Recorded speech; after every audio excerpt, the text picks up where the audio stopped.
तुला काय वाटतं, आपण कधी परफेक्ट आई बनू शकतो का? मी तर म्हणेन परफेक्ट आई बनण्यापेक्षा प्रेमळ आई बनूया. कधी-कधी खूप चिडचिड होते आणि मुलांवर ओरडणं होतंच. तेच फ्रस्ट्रेशन थोडंसं कमी करूया. तुझी जर जास्त चिडचिड होत असेल, तर त्यामागचं कारण काहीतरी वेगळं आहे.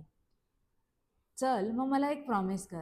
नेक्स्ट टाइम जेव्हा चिडचिड होत असेल, तेव्हा 30 सेकंदाचा पॉज घेशील.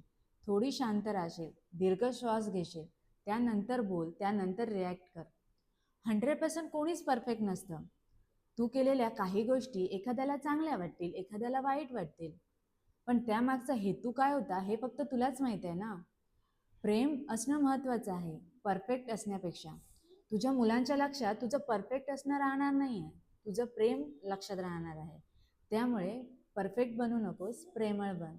आणि व्हिडिओ आवडला तर नक्की व्हिडिओला लाईक कर आणि कमेंट करायला विसरू नकोस. आणि चॅनलवर नवीन असेल तर नक्की चॅनलला सबस्क्राईब करून घे. भेटूया नेक्स्ट व्हिडिओमध्ये. नमस्कार.